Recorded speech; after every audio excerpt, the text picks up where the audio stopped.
Здравствуйте, всех с праздником. Сегодня я буду читать тихо, спокойно. Есть в Республике Коми поверье такое, что под железной дорогой, которая идет на Воркуту, под каждой шпалой лежит один скелет заключенного архипелага ГУЛАГа.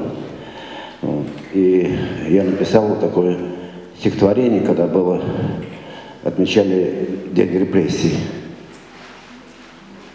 Там на ушедшие поезда не продаются билеты, и для кого-то тухнет звезда, в руке обрывок газеты, и стеной окружает нужда, по шпалам стелится дым. Тогда выходит все, как всегда. Ты одинок и нелюбим. Почти никого на вокзале, но сегодня поезда нет. Там лишь парыша опоздала, а может, не достался билет. И в уголке там дремлет мужик. Не поезд, его жизнь ушла. За душой ни гроша лет пшик, и в котомке 2 сухаря. Там на ушедшие поезда не продаются билеты, лишь окурки дымят, как всегда. Да в шпалах застряли года и обрывок старой газеты.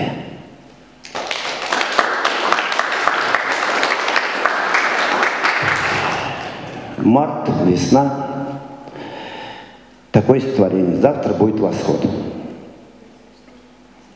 Когда солнце с неба подлой рекой омывает промерзшие души, на деревьях почки пахнут весной, и зверьки до поляна, где суши, заводят свой лесной хоровод. Когда растают снега по лесам и сбегут полноводные реки, тогда хвалу воздадим небесам.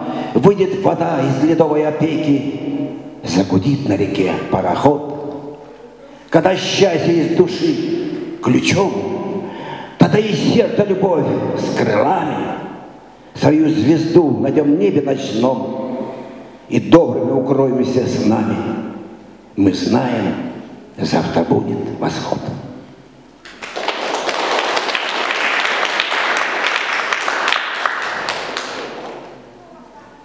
Мы все время, как малые дети, веселимся, плачем, поем. Мы безобразно мало на свете, ходим, дышим, просто живем. И нас время не ждет на крылечке, каждый миг во вселенной парсек. Но почему не живется вечность? Видно, устроен так человек. Все бегом и бегом по ухабам, нас то приласкает, то сбучка, пишем, не подумав, лишь накорябать. И живем одиноко, подштучно. А надо бы сесть, вокруг оглядеться, нам на что голова-то дана? А мы молчком по миру вертеться, и мимо нас плывут времена, лишь изредка задевая хвостом. Так и живем, никого не любя, плача перед сожженным мостом. Из-под тишка жалея себя, зовем маму, как малые дети, цепляя руками за время. Ты дай на этом пожить нам в свете, донести Богом данное время.